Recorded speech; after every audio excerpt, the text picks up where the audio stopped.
Bonjour, je m'appelle Jean Dédier et je représente deux associations qui s'appellent Emmaüs Connect et We Take Care qui ont reçu un soutien dès l'origine de SFR, et c'est un partenariat aujourd'hui de 7 ans qui nous permet aujourd'hui de proposer des solutions à grande échelle sur un thème clé aujourd'hui qui s'appelle l'inclusion numérique.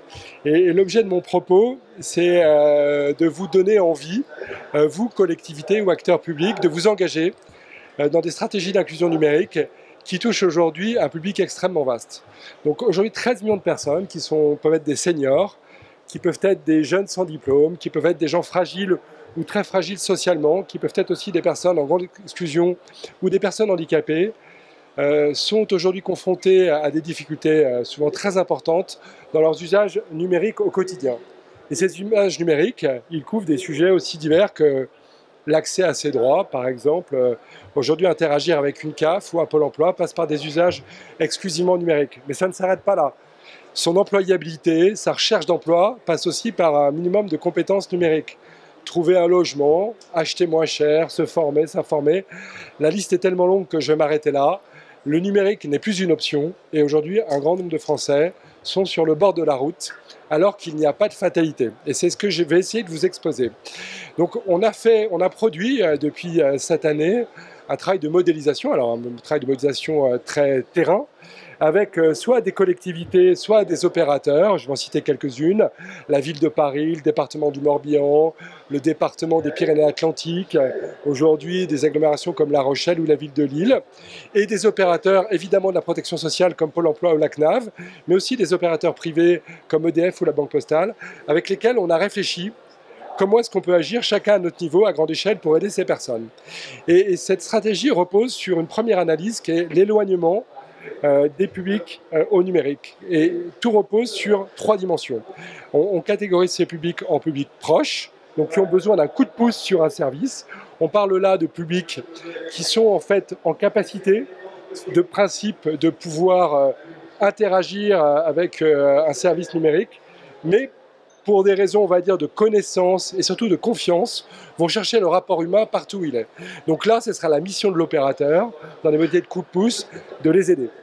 Vous avez ensuite un public qu'on appelle éloigné, ce sont des gens à qui manquent des compétences numériques de base. Et là, on est sur une équation qui est beaucoup plus complexe, parce qu'il faut produire des parcours structurés de formation, qui peuvent être de 10, 20 ou 30 heures, pour donner à ces personnes les compétences numériques de base, pour pouvoir vivre dans nos sociétés numériques. Et enfin, la troisième dimension sur laquelle il faut travailler, ce sont les publics en situation d'exclusion numérique, pour lequel le travail consiste à les rapprocher d'une action sociale ou d'aidants sociaux qui vont les aider à faire ces démarches avec eux, ou même qui bien souvent vont être obligés de le faire à leur place. Donc dans le programme qu'on a bâti, on travaille évidemment sur ces 3 natures de public dans des dimensions que je vais vous présenter. La première chose qu'on peut faire et qu'on opère avec des collectivités, ce sont des missions de construction de réseaux d'inclusion numérique. Il s'agit dans un territoire tout simplement de s'asseoir avec un élu ou un représentant de cette collectivité et d'identifier l'ensemble des acteurs sociaux qui pourraient agir ou interagir sur ce sujet d'inclusion numérique. Je vais vous donner 2 exemples. À Paris, dans le Morbihan, on a détecté 450 et 250 organisations sociales qui étaient sur le logement, la grande précarité, la gestion budgétaire ou autres. On a dressé cette liste. On a envoyé un seul email, évidemment depuis le site de la collectivité à ces acteurs, pour demander s'ils étaient touchés par ce sujet et s'ils avaient une volonté d'agir. Et le retour est juste incroyable pour les gens qui font du marketing, c'est que plus de 80% des associations ou des organisations qu'on a contactées nous ont répondu oui, on est touché et on souhaite agir. Donc on est sur un taux de retour sur un mail de plus de 80% d'acteurs qui disent ce sujet nous intéresse et on veut y aller. Une fois qu'on a fait ce travail-là, il s'agit de réfléchir avec eux et de travailler avec eux sur définir leur rôle. Et là, on va rentrer dans un peu le schéma ou en tout cas les grandes étapes de l'inclusion numérique. La première étape, c'est de la diagnostiquer. Et aujourd'hui en France, alors que 13 millions de personnes sont en difficulté dans des usages qui sont obligés, on diagnostique encore très peu la précarité numérique. Donc le premier objectif, c'est de systématiser dans tous ces grands guichets le diagnostic. Voilà. La deuxième chose, c'est d'arriver à faire une orientation vers des organisations qui vont être capables soit de produire ce coup de pouce, donc soit les ramener vers un opérateur qui dématérialisent une procédure. Par exemple, s'ils cherchent un emploi, il faudra peut-être les rapprocher de Pôle emploi. Soit, effectivement, de les rapprocher, on va dire, d'acteurs de la médiation numérique, qui sont en capacité de produire ces parcours de formation. Soit, il va falloir les rapprocher d'acteurs sociaux pour qu'ils puissent, je dirais, produire cet accompagnement. Et donc, on travaille avec l'ensemble de ces acteurs et on regarde de leurs capacités. On les forme à agir sur la mission qui va être à l'heure, donc ça peut être simplement diagnostic orienté, ou alors on les forme à assister des publics, et là on voit bien qu'on peut être sur des problématiques éthiques. Par exemple, on peut se retrouver en main de données personnelles, données bancaires, données mail. On voit bien qu'il y a un certain nombre de précautions et de travail à faire. Et puis aussi, dans le travail social, on voit bien que finalement, c'est une nouvelle posture. Une fois que l'outil numérique est accessible, pour l'acteur social, il faut arriver à se positionner non plus simplement d'une posture de face à face, mais savoir se mettre à côté et de savoir conseiller des personnes sur ces sujets-là. Voilà. Et puis enfin, sur des parcours de formation, on a une mission, on va dire, d'outillage de l'ensemble de ces acteurs. Et là, on va dire, notre arme, ou en tout cas notre vecteur, c'est une plateforme de e-learning qui s'appelle Les Bons Clics. Alors la promesse des Bons Clics, c'est extrêmement simple. C'est mettre en capacité toute personne, on va dire, autonome sur le numérique, la mettre en capacité d'aider celle qui est dans le besoin. Et du coup, dans cette plateforme, pour pouvoir y arriver, on va retrouver évidemment des outils de bonnes pratiques pour devenir un bon aidant, mais surtout, on va dire, des éléments pédagogiques pour pouvoir accéder à ces services essentiels. Donc des petits tutos, je vais prendre un exemple, il y a une téléprocédure chez Pôle emploi qui s'appelle « Actualiser ses droits ». On va présenter, d'abord, valoriser ce service, et ensuite proposer un terrain d'entraînement accessible à tous, et notamment d'abord à un aidant qui ne la connaît pas forcément, et qui puisse se mettre à côté de quelqu'un et la faire travailler, et ensuite de valider sa compétence. Et l'ensemble de ces tutos ou de ces outils pédagogiques, parce que ce n'est pas simplement des tutos, ça peut être des vidéos, ça peut être des quiz, ça peut être des exercices sur des formats divers.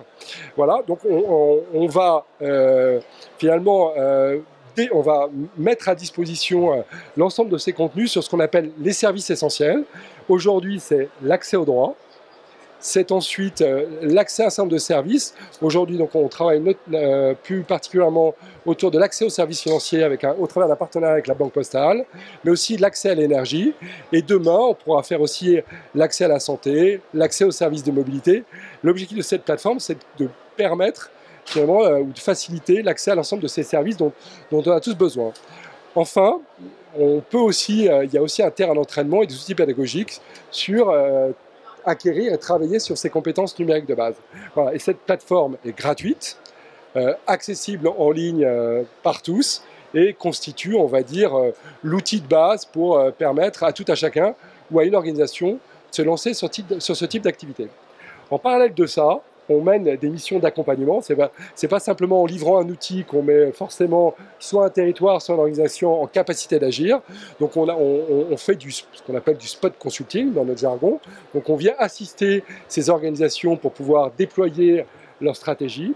Et puis enfin, on a deux missions qui nous sont particulièrement à cœur. La première, c'est sur ces parcours longs qui coûtent extrêmement cher. Donc on a fait l'effort de réunir un certain nombre de partenaires pour pouvoir les financer. Et ensuite, on produit, nous, ces accompagnements longs dans des lieux et avec nos équipes qui sont un mix de professionnels, de services civiques et de salariés d'insertion, de telle sorte qu'aujourd'hui, plusieurs milliers de personnes vont sortir de nos lieux d'accueil avec une compétence de base qui va leur donner cette autonomie obligée aujourd'hui enfin en tout cas pour pouvoir accéder à l'ensemble des services numériques essentiels. Et enfin, et ça je vais dire c'est notre dimension emmaüsienne, on fait ce qu'on appelle un accueil social numérique, c'est-à-dire que prescrit par l'action sociale, on accueille des gens dans des situations d'urgence sur le numérique et on travaille sur plusieurs dimensions. Le premier sujet, c'est qu'on a des capacités de médiation avec les grands opérateurs, et notamment SFR, pour pouvoir travailler sur typiquement des situations conflictuelles liées à des mauvaises dettes, et quelque part résoudre les problématiques de ces personnes. Ensuite, on travaille sur le sujet de la dédramatisation du sujet, c'est-à-dire que Ces personnes très fragiles sont souvent très en crainte et n'ont pas compris les modalités d'usage, sont en déficit de compétences. Et le sujet, c'est de créer un espèce de sas de premier pas qui transforme, on va dire, cette crainte en envie, en mettant en évidence que le numérique peut être un accélérateur juste incroyable de leur insertion socio-professionnelle. Et enfin, on a un certain nombre d'ateliers qu'on appelle soit permanence connectée, soit happy hour, qui vous permet soit de découvrir des applications, soit de venir avec votre problème. Vous êtes équipé, c'est très bien, vous venez avec votre matériel et on vous fait travailler dessus. Vous n'êtes pas équipé, il y a du matériel. Et là, on répond à des besoins, on va dire, premiers de personnes, et on les fait travailler, d'ailleurs, beaucoup avec des bénévoles, dans des modalités où demain, le numérique ne va plus devenir un obstacle, mais une envie forte de s'engager vers des parcours, on va dire, beaucoup plus structurants qui leur permettent, et qui va les conduire vers l'autonomie. Voilà, donc tout ça pour vous dire qu'il n'y a pas de fatalité sur un sujet qui devient absolument essentiel. Une fracture se creuse tous les jours entre les sachants du numérique et ceux qui ne sont pas en capacité aujourd'hui d'utiliser. Et cette fracture, c'est presque même une incompréhension. C'est-à-dire que les modalités de dialogue sont devenues tellement naturelles sur le numérique que finalement, ceux qui ne sont pas dedans, aujourd'hui, sont quasiment considérés, on peut les considérer comme finalement des incompris.